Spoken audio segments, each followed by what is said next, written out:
Alrighty, so let's talk about Halo Combat Evolved. Where to begin? Well, I think it's important to look at this game from the perspective of a console gamer in 2001, because at that point, all you really had was like GoldenEye and Perfect Dark. Maybe you could count Turok or whatever, but there really wasn't much in the way of first-person shooters on consoles, and it was largely believed that it couldn't be done. Much like today, a lot of people insist that RTSs can't be done on a console, because you gotta have a keyboard and mouse or whatever. So this game obviously paved the way for a standardization of controls for first-person shooters on consoles. And there's a lot of underlying mechanics that are kind of invisible that make it more possible. Things like aim assist and the sticky, I forget what the mechanic's called, but like where your reticle is sticky and that sort of thing, that make up for the lack of precision available with a control stick. But also, as I mentioned pretty early on in the playthrough, was just this paradigm shift of having your character movement on the left stick mapped with your aiming on the right stick was just not something that was generally done at the time. And in fact, there was an Alien vs. Predator game, I think it was, that came out shortly before Halo 1, that used that layout, and it was criticized because people just thought it was weird and didn't like it. People were used to the GoldenEye layout, which was itself an adaptation of the traditional keyboard-only layout for shooters, where you move forward and back, but then turn left and right with, I guess, your left hand, left side of the keyboard, WASD, or the, left thumbstick, but then your up and down aiming and strafing was done with your right hand or right stick or C buttons on the N64 controller. And that's just what people accepted because that was the norm for first-person shooters on a PC. And so this game, the fact that this game just unapologetically designed itself as a console shooter was really important because it allowed them to make that change that was necessary to design a more functional control layout. And I mean, that's the control layout that basically every game uses these days. Not even just first-person games, but like third-person games use that concept for camera control and everything. And if you go back and play a lot of early PS2 games, stuff like that, and even some games that came out after Halo, but during that generation where two thumbsticks was just starting to become standard, a lot of third-person games had really crappy camera control because, well, they didn't try to do it the way Halo did it. Halo just did it the right way. And really, to an extent, it wasn't until like Gears of War and Uncharted where third-person games, and particularly third-person shooters, really started picking up on that. But at the same time, I mentioned also in the playthrough that this game kind of wears its inspirations from Quake as well as GoldenEye on its sleeve, especially in the multiplayer front. I mean, this is very easily just like, it's an easy successor to GoldenEye in the multiplayer front. But much like the movement and aiming control change, a big change that they made that also became very popular was limiting you to two weapons at a time. But then also a lot of first-person shooters back in the day, they would have things like grenades as an individual weapon, and your melee was not like a universally available ability. It was basically a weapon. You would have like a knife or a crowbar or whatever. And so you had to switch to that as well. And that was just something so that you could still do damage if you ran totally out of ammo. And so this game kind of took a different approach. So it limited the amount of guns that you could have, but it expanded your offensive options at any one time by giving you the option to shoot, or the option to melee, or the option to throw a grenade. And so throughout gameplay, you're constantly having to balance that, but also have a lot more tools at your disposal versus a game like Quake where you might have 10 different guns, but, you gotta pick which one you're using before you can use it. So it's like that extra step between thinking you should use something and actually being able to. And, Quake was always generally very fast with its weapon switch animations, but it's still like a slight delay versus just being able to press B to punch. But also, because you were limited in the weapons that you had, or that you could carry, that allowed them, they're definitely a bit stingier on the ammo availability throughout the level to kind of encourage you to pick up different weapons as you go. And you saw a little bit of that in the playthrough. I'm kind of generally familiar enough with the game to know where to, get ammo and everything. So I mostly stuck with the same weapons throughout. But definitely on a blind playthrough, that sort of thing is a lot more common, of just like running out of ammo and picking up whatever was nearby. And you would never really do that in a game like Quake because you always have your guns, and yeah, you might run out of ammo for your primary gun, but then you're just going to switch to your second favorite versus just like whatever's available. So it adds a little bit more improvisation to the genre that, I wouldn't say it was necessarily appropriate for every shooter to pick up on like they did, but it definitely worked for this game, and it works for a lot of games. And that was itself a solution to not really having an easy way to switch between 10 different weapons. Of course, these days you have your weapon wheels that are pretty common, and those work pretty well. And so that could have been a solution. But rather than making a game where that's a problem that needs to be solved, they designed the game around not having that problem. And so that's pretty genius to me, honestly. Like, just being able to assign one single button to the weapon switch, and you don't have to worry about what weapon it's going to switch to, because it's always just going to be whatever the other one is.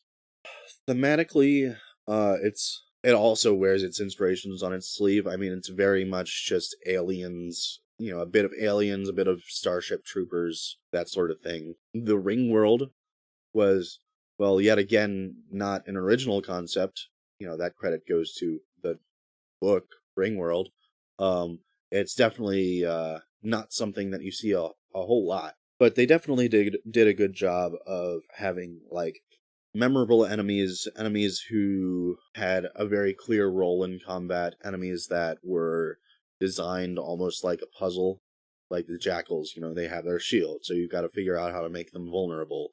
They've got the little notch in their shield where they hold their gun, and so that's a weak spot.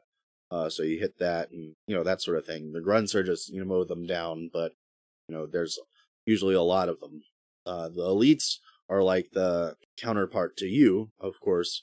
Then you have the heavy hunters, which didn't really work out so well in this game because they have the easy weak spot, but, they tried. And the flood, which overwhelm you with numbers, the possibility of them coming, being brought back to life, that sort of thing. And, some things worked, some things didn't, but they succeeded in creating the recognizable silhouettes. That's something that Valve really did some research on last generation, especially with Team Fortress 2.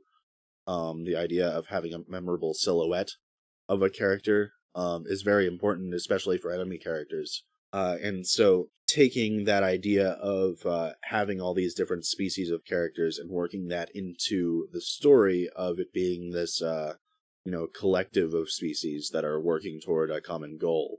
And actually, like, kind of interesting that taking that idea and making them antagonistic is interesting in itself, because you would think that a collective alien species working toward a common goal, that sounds like it's probably a good thing, until it ends up being that goal, involves both killing you and wiping out all life in the galaxy for dumbass religious reasons.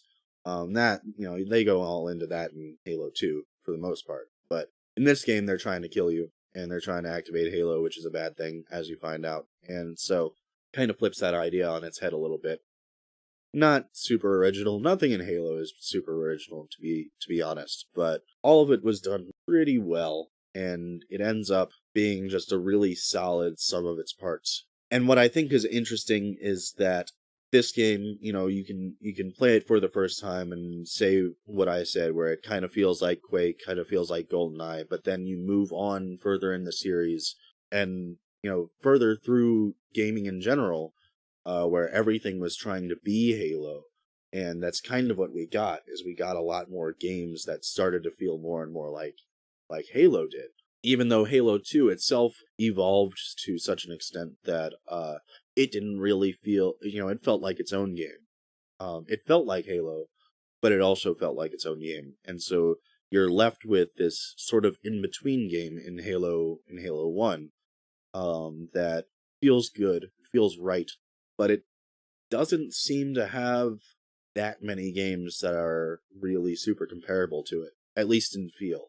Yeah, feel is something that's difficult to describe or define, but a lot of people, I imagine, will get what I'm saying. Vehicle usage in this game and in Halo in general is something that I feel a lot of games either never even tried to emulate or just still haven't gotten. I mean, I know today games like Battlefield and everything have vehicle implementation that are popular and everything, but most of them just don't really feel quite as right as they do in Halo. And they've always managed to make them feel right in Halo, and I think that's a pretty big accomplishment. But even if, say, a Battlefield game, as a whole feels right in its own context, the usage of vehicles in those games is very, very different. And once again, it's mostly a field thing, I think, with its multiplayer well, I mean, it's hard to say Halo isn't multiplayer focused, but Battlefield definitely is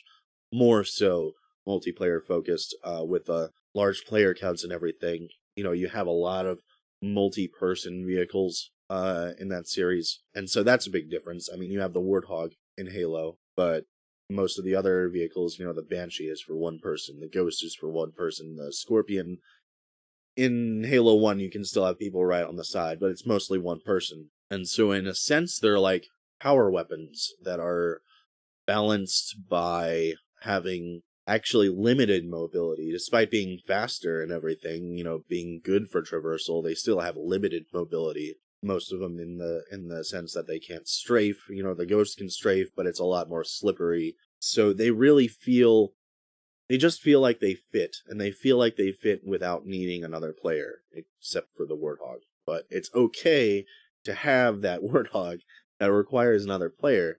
And I mean, not to jump too far ahead of myself, but I think that's why the Mongoose in Halo 3 didn't really work, because it was just a transportation vehicle until you had another player on the back, and that player would just use the gun that they had. I mean, it was kind of fun. People liked it. They brought it back for other games. It was definitely, mostly a failure of a vehicle, to be brutally honest. And that's because, I'd have to say, because it took that idea of a Warthog and took out its own innate offensive capabilities and made it just purely it made it just a multiplayer vehicle, really. It was hard to splatter people with it. The Warthog, especially in Halo 1, even if you get in it by yourself, you can still run over people pretty easily. So you still have some amount of offensive capability. And so they really tie into the whole, well, the developers like to call it the sandbox. It fits in with the weapons and the grenades and everything, and each vehicle has its own very specific, defined purpose. None of them really feel, at least not in this game, feel like they're just there to exist or to have more vehicles. And being the first game in a series, it kind of had the advantage of not really needing to add anything for the sake of adding it. That's an issue that arose in later Halo games, because you can't just make a Halo game and not add new guns or not add new vehicles. You gotta have something new in there. And so in later games, they do fall into that trap of having certain vehicles or guns or whatever that feel like they were just added so that they have something new. So this game came out kind of advantageous, of not necessarily needing to do that. And so they were able to more focus on how everything worked together, kind of interplayed. And it worked out really well. It's very clear that it worked out really well because of how big this game got and how influential it was and how popular it was. Skipper says, speaking as someone who makes games, adding for the sake of adding is a very easy trap to fall into. Absolutely. It's far more important to look at your needs first. I've always said treat it like a puzzle. Find a niche that it fits into, but figure out a purpose for this thing. And, you treat enemies the same way. Find a reason for them to exist, and then design around that. Overall, I mean, single player wise, you see the biggest downfall that this game has in the single player is the reused levels. Even though, I mean, Two Betrayals is a great level. The Maw is a great level. Keys is okay. It's there. It's not terrible. It's not the worst level in the game. The library is definitely the worst level in the game, and no one's gonna argue with that. But they pulled it off as best they could, I feel. I wouldn't say gracefully, because I don't know if you could pull it off gracefully, but as close to gracefully as they could. Cut them a little slack. It was a launch title. Rarely do you get launch titles this good. But the unfortunate thing about Halo that took Bungie too long to accept, and, well, I don't know. The problem with Halo from the very beginning was the Flood. The Flood just kind of... No one really liked the Flood.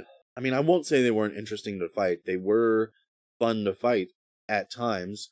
A lot of times they were just too overwhelming. They weren't smart because they're zombies. And the most interesting thing that they did really was give a common enemy between you and the Covenant. So you have those cool moments where you encounter the Covenant fighting the Flood, and then you get to leap in and kill both of them. But the problem of them not being fun to fight was not solved in Halo 2. I would argue that it was solved in Halo 3. They're much better in Halo 3. Mostly because they got rid of a lot of their damage resistances. You can melee them to better effect in Halo 3. You can use energy weapons better on them in Halo 3. In fact, I primarily use the plasma rifle on them in Halo 3. But even by Halo 3, they were not an enemy that people wanted to fight, despite being, like, the big bad. I mean, the Covenant was definitely the enemy that people cared about, but the impending danger was always the Flood, because even though the story tries to kind of set up the Covenant as this much stronger military force than mankind, you as a player always feel like you can take them on. The Flood, though, are a lot more menacing because you know that you can't kill them all. Because they're basically, the corpses of folks that you've killed already, or folks that they've killed. And they can bring their corpses back to life and everything unless you completely destroy them. And the fact that Halo 1 establishes them as the only way to kill the Flood is by killing their food source. And that being a conclusion that the Forerunners already came to, civilization that was far more advanced than us, or potentially even the Covenant. So through the original trilogy, Halo 1, 2, and 3, there wasn't, story-wise, a way to get rid of the Flood. They couldn't really hand-wave them, and that was unfortunate, and they did the best that they could, but it kind of held back the series as a whole for a while. And I personally have far more enjoyed the entries that don't have Flood combat, like ODST and Reach, and then even Halo 4 and 5, they have a much more consistent, I guess, feel to gameplay, because they don't have that drastic shift between enemy types. And even Halo 4 and 5, they introduce their own group of enemies separate from the Covenant, and they do that with, success and failures, but it shows that it's not just an issue with the Covenant are who we want to fight, because you can have a lot more fun fighting the new enemies in the newer trilogy alongside fighting the Covenant, a lot more so than you do fighting the Flood alongside the Covenant in any of the 3 games. And so, is the Flood a fundamentally broken idea? Maybe. I would say Halo as a whole would have been better off without them, but Halo 3 eventually proves that they can be fun, but it was far too late. So it's unfortunate that it was such an integral aspect to the story because of the way that they were set up in Halo 1. Yeah. I think the most important thing about Halo was that it set a very good foundation for not just Halo as a series, but for first-person shooters on consoles to build off. And really, it is sort of a simple game. Like, it feels simpler than most shooters that came after it. And it used that to its advantage, and it used that to great effect. And I think that's why it's as not only as successful as it was, but why it was as influential as it was. And it's almost like the Seinfeld effect, because a lot of folks who have played newer, possibly even arguably better shooters, or even PC folks who, didn't really have to pay attention to Halo. They were just kind of already playing good first-person shooters on PC and continued to play good first-person shooters on PC, who eventually end up playing Halo. Wonder, a lot of folks go, play it retrospectively and wonder, okay, why was this such a big deal? And the big deal was really just that, like I said, it provided that foundation. And maybe not for PC shooters, but for console shooters, it provided a foundation to build off of. So I don't feel like there's much in Halo 1 that a modern gamer hasn't seen. And that's why it can be a little enigmatic, because it's such an underlying influence in so many games that it's hard to detach it and see it in the context that it was originally released in. But fortunately, if you were there, then you totally get it and know why it was such a big deal and understand the influence that it had, because you saw all of the games build on top of it. And that's why it's such a great game. I mean, that's what it comes down to. That's why Halo is so fucking great. And that's why I love it. And that's why Halo 1 is such a pure experience, because it was just its own game from the ground up for a console, and they just did so much right. It has its flaws, yes, but they did so much right, and the sum of its parts that we got was definitely something truly exceptional. And I think that is where I'm gonna finish this talk.